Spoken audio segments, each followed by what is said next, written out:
Let us discuss about respiratory function in this video. When we talk about the functions of respiratory system, already we discussed.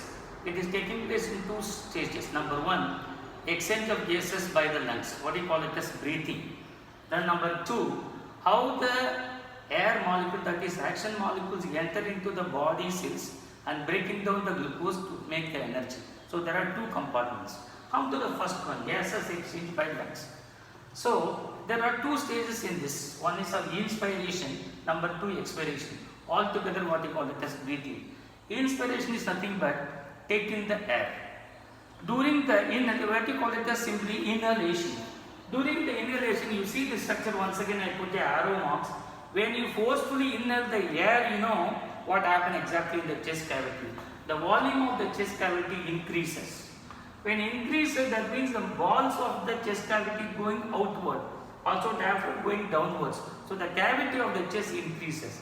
When cavity size is increases, volume increases, pressure decreases. So when pressure decreases, there is a diffusion. Means from the outside, air molecule rushes into the lungs. What you call it as inspiration. Whereas at the time of the expiration, that means what? Exhalation. That means air is getting out of the body. The whole process reversed. That means what? The chest cavity volume decreases. When volume decreases, that means the diaphragm going to the normal position. That means going towards upper side.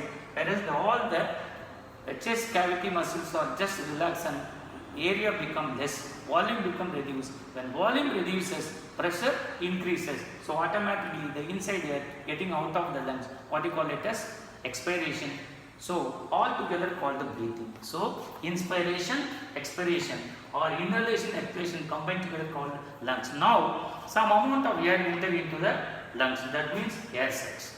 Now air sacs are having the oxygen molecules. Now these molecules are enter into the blood vessels. That means again it's played by the pressure gradient. Action molecule enter into the blood vessel due to the pressure gradient. Means alveoli has more O2 pressure rather than the blood vessel. So O2 get in the blood vessel, whereas carbon dioxide level is increased in the blood vessel. They are going to the air sacs. So this is the exchange taking place. Once O2 enter into the blood, you know blood is contains hemoglobin. It's a pigment. That means the hemoglobin is a pigment present in the RBC which is capturing the O2 and there is a chemical reaction. Hemoglobin combined with O2 to form the oxyhemoglobin. So as a oxyhemoglobin, blood circulating the oxygen into the cells. So at cellular level, action is again oxyhemoglobin split into oxygen and hemoglobin. Now action enter into the body cells. Now once cells get the oxygen act on the glucose, that is digested foodstuffs. Now they breaking down and energy is released. So this is the way our respiratory system is functioning and involves or releasing energy for our life activities.